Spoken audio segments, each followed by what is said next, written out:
Good morning, wildlings. So, I've been playing around in the magical world a little bit more this week because it's a magical week for me. I'm fully stepping into my crone-ness this week, and I've started to see things unraveling exactly as I saw them unraveling a decade ago and then 5 years ago. And I allowed myself this morning to channel exactly the way I need to channel, do it exactly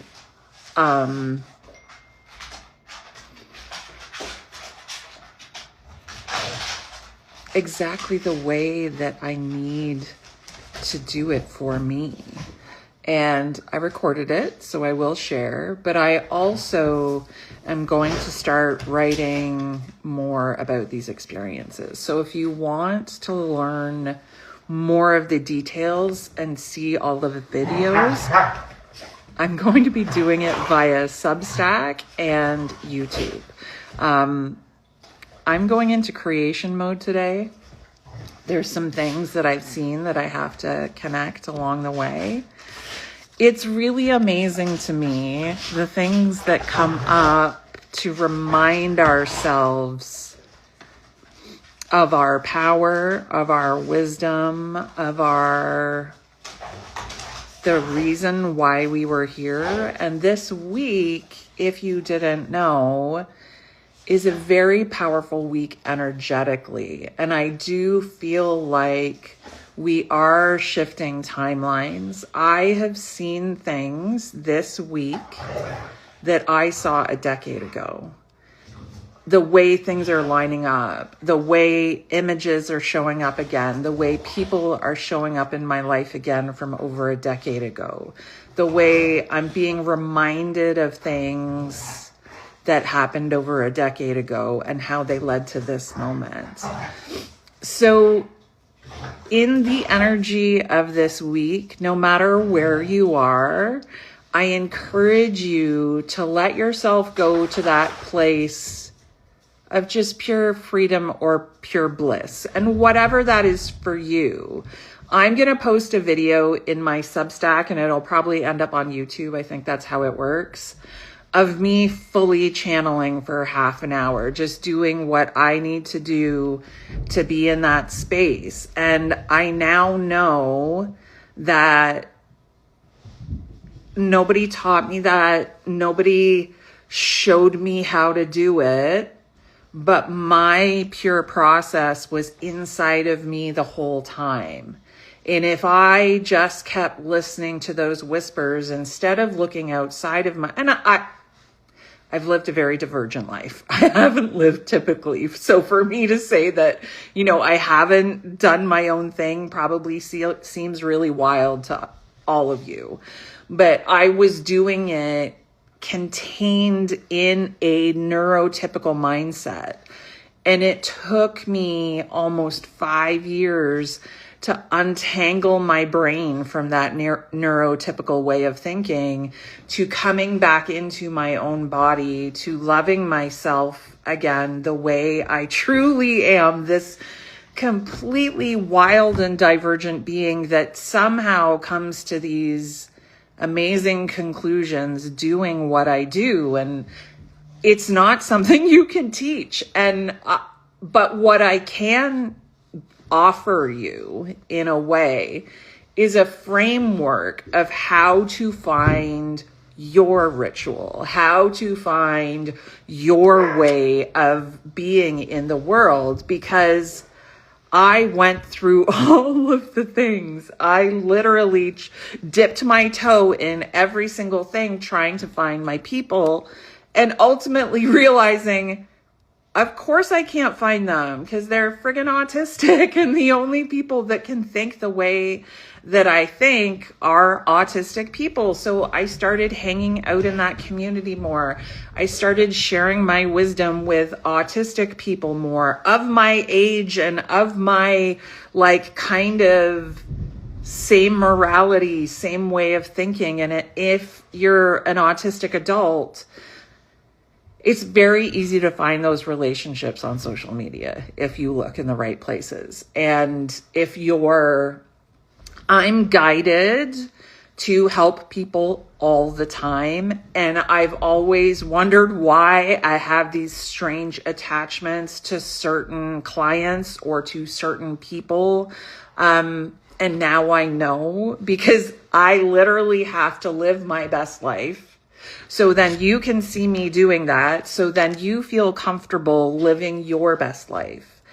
And I've got to get out of my own friggin' way, because I truly do think that something I have kind of come across accidentally in the woods of Canada can actually be incredibly helpful for a lot of people. And it really just is about going inward, looking at your true roots. Like, where do you feel at home? And I'm going to tell you, it doesn't have to be your ancestral wisdom. It can be the wisdom of the land on which you live. But you must, in a way, have a relationship with the land in some way, shape, or form. You have to understand and respect it. And that's what was ingrained in me my whole entire life as I sought out the Druidic text and the Druidic wisdom, was this hardcore belief that above and below come first and foremost. Like, that truly is why I was put here. And when I created a relationship with my land, and when I came into this relationship of constantly offering my time, my love, and my commitment to the land that I live on, life got a little bit easier and things started to show up again. And I didn't do anything particularly magical. I just allowed myself to hear the whispers in my body instead of hearing everybody else's. I got really, really, really quiet. And everybody's quiet looks differently. For me, I literally have to shut every single thing off because I'm autistic. And I hear, like, for me, I hear certain things all the time. Since the Schumann has been spiking, it is almost nauseating. Like, do you see how, like, these aren't stoned eyes. These are my, like, it's really loud eyes. I know, I squint when it's loud. It makes no sense. But you'd understand it if you understood it. Like, we vibrate at a certain rate. And when I attune my vibration to that ringing that I hear in my ears, I just get to see all the things. That is really hard to explain to people. I mean, my friend yesterday said, well, you just explained it, so it can't be that hard. But I want to help other people do the same in the way that helps them. And that comes with a lot of, the idea is like, it comes for me with a lot of, and I don't even want, it's not fear. That's like, okay, what's going on with that? It's not fear. It's like, yeah, no, actually, it's like internalized, like, oh God, don't expose all the truths. Like, it really feels kind of like that. If I let people see behind the curtain, then like real people can really have a lot to say about what I do, not just be like, hey guys, I think she does some really weird stuff. No, like, you'll actually see behind the curtain. And I think that's what we have to start doing. I think we have to let a lot more people, yes, y'all aren't going to see like my primordial, like earth blood magic stuff. Like, I've recorded it once.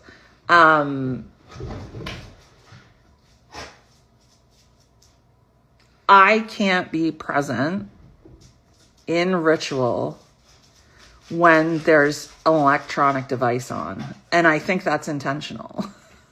Like when I started going to the woods and finding this connection, every time I would go, I would be like, where's my friggin' camera? Or where's my friggin' phone? And I couldn't find it. And I just eventually would be like, well, I'm not supposed to have it in the woods. And every single time that I didn't bring my phone with me, incredible things would happen. And I mean, I've recorded some pretty incredible things happening while I am recording. But I find when I'm really, truly channeling and I'm really, truly in the magic, there's nothing else. There's nothing else around. There's not really a set way of getting to that place. You kind of just have to do the same thing every single day.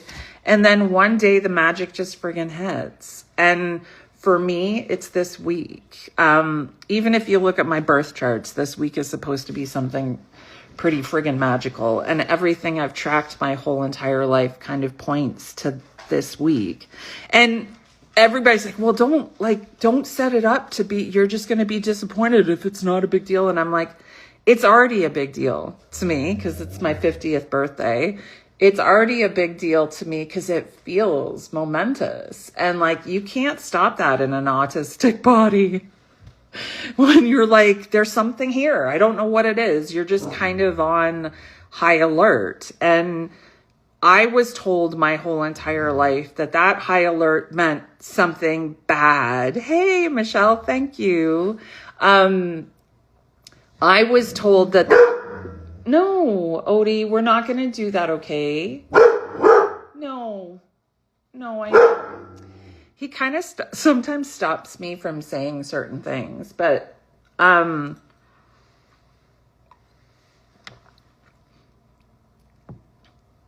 my God, I totally lost track. Yeah, I can't stop that feeling. So I have to, if I want to kind of push into this new creative era and into this new way of being without really masking and just kind of offering what have I done for the last decade to get here where I'm so comfortable sharing this and knowing that it could potentially help a lot of other people. It's taken a couple of lifetimes to get here. And like I was saying, I'm seeing certain things repeat. Like yesterday, a wonderful group of women came and held me, and it was fucking magical. It was like when we were around the fires during Forest Whispering, when I really stepped back into this energy that I pushed away for so long because you're not allowed to practice something that looks like somebody else's stuff. And I'll tell you, that sent me down a massive autistic rabbit hole of doing all the archaeological research. If you want to test me on where shamanism originated from and where my ancestors, like, if you want to know, I've got the whole fucking timeline, man. Because I went through all of what is coming in the spiritual community, and I know what's going to happen in the autistic community. So I'm just sitting here like shoring up my, like I always talk about my spiritual callus. And I've watched friends go through this in the spiritual community. And now I know where I'm headed. It's just helping humanity in general. Like I actually have on my hand, it's Manaz, which is the rune for humanity. And that it's when you step into your true magic, you actually things start to align very easily. And then you can see all of the connections. And I never thought I was going to get here. I never thought that I'd be able to put science and magic together to show you what my autistic brain has created in the last decade and what I have done. Like, yes, I've done traditional therapy. Yes, I've used traditional medicine. Yes, I've used everything. And none of my work that I have done with myself and other healers was, which sounds like the dogs are getting into something. I may have to go soon. I don't think we could have known what even just sitting in a circle with each other meant. You know, like I look at the women that showed up for me yesterday who have been in my circle for a very long time and have showed up consistently and knew exactly what to say in one of my lowest moments. And I felt so supportive. And I felt this before. I have felt this before. I felt it in the photography world and I felt it in the mediumship world. And I now know that I'm in a position, because you feel that repeating pattern. You feel that, okay, I shed the crap from that last go around. So what is it going to look like this time?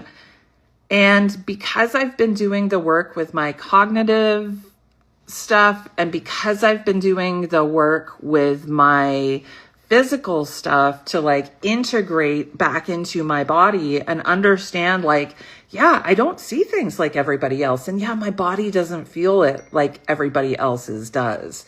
So now I can literally say, okay, this was because my autism wanted to come back every single time. You know, so many people would always say, like, Emma, why can't, like, you have such a grudge towards this thing? Like, why can't you get over it? And it's just like, because I need to learn the lesson before I can move on. That is the way an autistic brain work, or my very specific autistic brain works, is I need to solve the problem before I can move forward.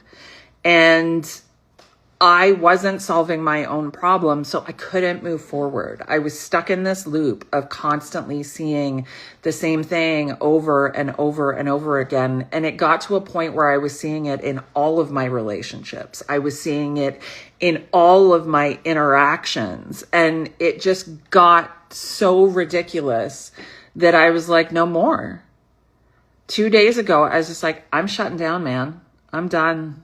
I can't live this way anymore.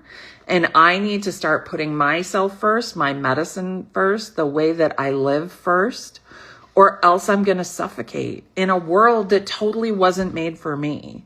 And now that I can truly see that, and other people are starting to see it too, with all the collapse of society and the way that we thought the systems worked, and the way we thought, you know, if you're in this place of position, you must be a respectful or respected individual. You must be wise. You must be all of these things. And it's like, fuck no. All of the people that came before us didn't even think about the future, didn't think about the changes that they were making and how that was going to affect. Even as short a period of time as when we gave kids to computers full time at school, they have actually shown a decline in cognitive ability. And that is not what you want to see in society. We always want to see our children become smarter than we are. And for the first time in generations, we're actually on the decline. And I can't watch that happen. So this is a problem to solve. I know I'm not the only one out there trying to get information out. So now that I know that there's like this autistic kind of almost army of people that are gathering and sharing these wild ideas as you know, creative new ways to live in this world where we aren't so stressed all the time, where we aren't so dependent on a system that has never worked. The system has never worked for me. Ever. Like, I'm sitting here as a disabled adult and I don't receive any funding for that. My son doesn't receive any funding for that, nor will he. Like, I have pretty much been told your kid is going to age out, and then we both get $5,500 a year for like social activities and like hobbies and like books and workshops and that's great. Like I take advantage of the whole $5,500. Like, I think I have $65 left on it, and I know I can find a receipt that will totally cover that. So like, I appreciate it because that amount of money does make but the amount of angst and frustration that I had to go through to get that $5,500, if I wasn't a privileged individual that had all that time to sit there and go through it, I wouldn't have done it. It's $5,500. It's not worth it. Like, it's really not worth it. But I needed to test the whole entire system. This is how my brain works. Like, well, let's see how far we can go with this. Like, how much funding can I get? It's literally paying for my integration course.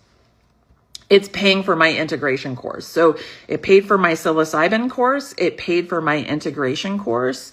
It's going to pay for me to be able to do some of the things that I physically need to do to process my emotions. It's bought me all of my like workout mats and my weights that, like, you know, it's made a difference in my life to the point where I really do want people to try to get that funding, even if it is a little bit amount of money, because it has made a difference for me. Being able to, like, I have one of those balance boards.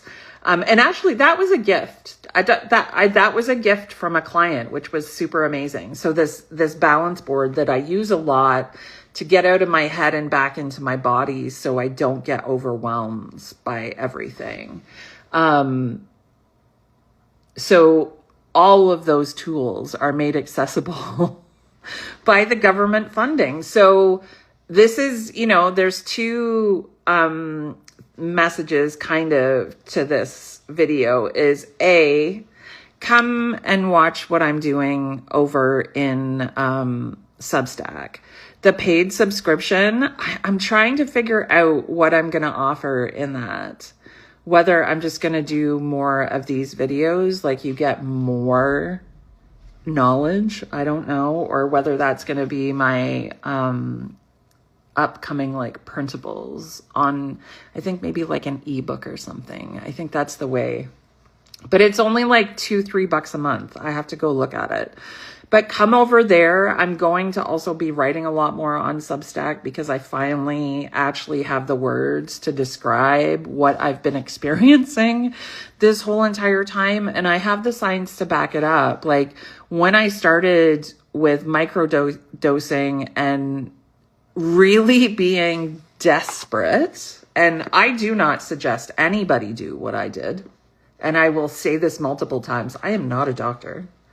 Like, please do not do what I did, but there were no other options when I started this whole process. And we were kind of at the point where if I didn't get help, I don't know if my family would have survived. Like, I honestly think my husband and I were headed for divorce. And like, I told my friend yesterday that, I just asked Bill for divorce. I think that's just now a thing in my house, is we get so angry, we let it out. And if you're autistic, you will understand this. Like, for me, I have PMDD. Like, it literally makes me hate my husband for 3-4 days a month. And my husband is a gem. Yes, does he do things that drives me absolutely insane? Hell yes. Like, oh my God, I'm autistic. Everybody drives me insane. Like, I just see society in a different way.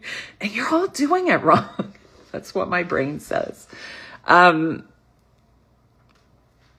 it's a relationship that we have like worked on over 25 years. And I really have had somebody by my side through the worst of it. Like, I don't think, you know, anybody else would still be around, but I could probably say the same about my husband. He's puts me through a lot.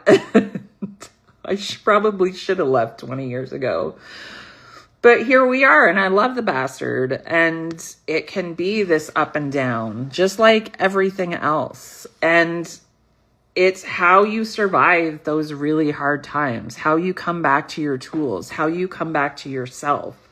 You know, when I was struggling a couple of weeks ago, my husband said to me, well, what did it, and he has no idea what this did for me, but he said, well, what did it feel like back then? Like, why is it so different now? Like, when you were in that flow and when you were creative and when you felt confident and when you were just in it, what did that feel like?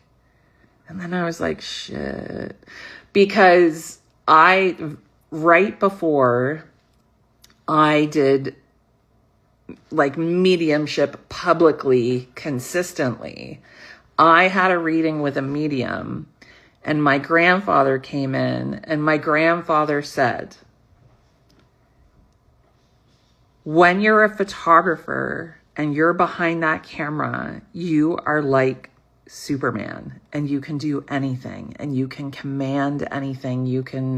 And it's true. When I was a photographer, you put me behind that camera and I don't know what it literally gave me the power to assert myself in ways that I had never done before. And I was able to control large groups of people into like really amazing photographs. And in that moment, he said, bring that energy. Why are you keeping your superhero energy just for photography? Why can't you bring it into your mediumship? And I was just like, what? So then now I'm getting this same message again when my husband says, well, what did the energy feel like? So when I think back, yeah, it's that superhero energy. So then I went and watched some videos of myself in that time. And I'm like, holy shit, was I ever fucking confident? And where has that part of me gone, right? So then you go, well, why did I allow myself to lose that piece? And how can I call that back? Because it's in there. It's not like it's all parts of me, but how can I bring all of these parts together all at once? And this is, if you know psychology and you know parts work and the family system, and that's all it is. That's what shamanism is, you know. And when you actually look at your practice and you decolonize it and take it back to your roots, I was able to learn all of these things through my spiritualism. But when I started studying the concepts within the psychedelics community, and I put those two things together in the world of integration, my brain just opened up in a way that I can't explain. That now when I'm talking to people about these things, I can literally like quote the science. And that to me is something that I never thought I'd be able to do. As a kid, I was just told, well, you have a learning disability, you process slow, you have an auditory process. Nobody really told me what that meant. I just thought, well, I'm going to struggle. I'm not going to be able to, you know, maybe achieve what my classmates, so I'm going to go for this. I lowered the bar for myself, and I said, well, I'll be a photographer because I know I can do that. It's easy. And then that was it. And I, you know, did that for 25 years until it didn't really float my boat anymore, because it's not really what I'm supposed to be doing. I mean, I see, and I am a seer. But I'm just supposed to do it as my autistic self, and not as this like magical, mystical being.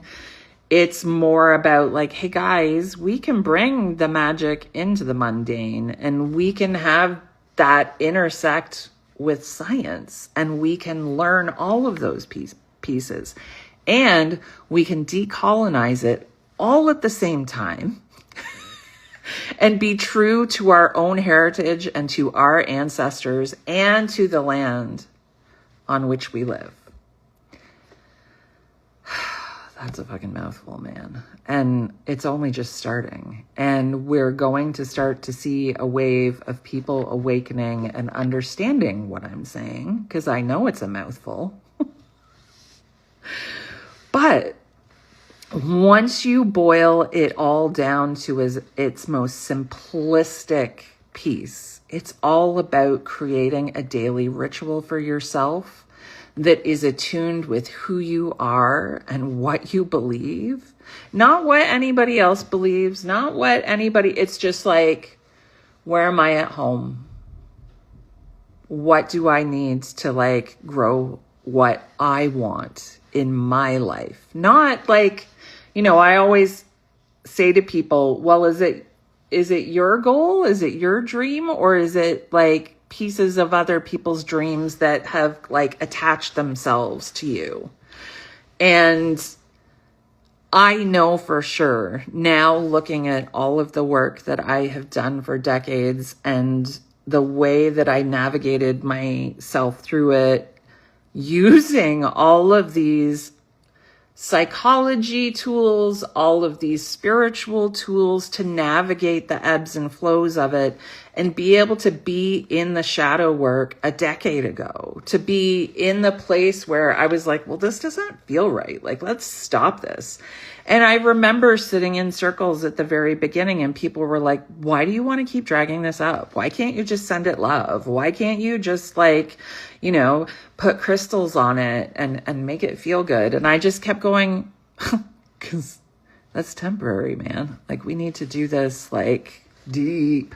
And I kept going deeper and I kept going deeper. And the more I went there, the less people I had around me, and it was hard. But in that isolation, I was able to find who I truly was. I was able to find the pieces of myself, the, desire to have a community that shows up and celebrates our wins and our losses. Like, I will tell you, losing my business was so hard during the pandemic, but also like, I totally get it. I totally see it now. And I hope that for a lot of you, this week is going to bring some of that clarity. Yeah. And I've talked for a really long time when I said this was only going to be a short thing. But it's okay. They keep telling me, stop making content. You already have enough for this. And I'm like, I know, I just got to do the thing. And we have these arguments on my wall. So I had a lot of clarity this week. I hope you're feeling the same way. I hope you're allowing for the clarity to show up. Don't force anything this week. Just be in it. Just do the thing that you feel compelled to do. Let's ask the cauldron.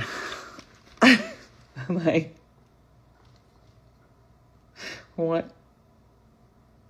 Oh, it's saying it cannot tell now. I've got this little magic 8-ball. Oh, it's okay. I just think we're not supposed to know. What's it saying? Ask again later. The results aren't in. No, I'm just kidding. We are in a dance right now between two realities. And what you have to understand is you can envision whatever you want. That's why it's this beautiful thing right now, because it is so unknown. We've never been in this moment before. So just allow it. Allow the things to show up. Allow the patterns to repeat. Allow your wisdom to be like ingrained in your body. It's going to be different for everybody. Nobody knows 100% of 100% of anything, because it's all an illusion, as we're finding out. But find your people, find your community, find people who understand your language. I You know, the telepathy tapes, I talk about it quite often, gave me a language and pointed me in a direction that just changed so much. So go and listen to cool new podcasts. Go and experience different experiences in community. Go and just live your fucking life and have a little joy, because that's what I'm doing this week. I'm just living the life that I have always wanted to live. And nobody can stop me. Bye for now, wildlings. Go be wild. Go be free. Go live divergently. Because honestly, right now, if you're going to be fucking weird, now is the time to be weird. Like, just go be weird. Because nobody's looking at you. There's all sorts of distractions going on. Take advantage of it. Seriously. Okay. Bye for now, wildlings. Go be free.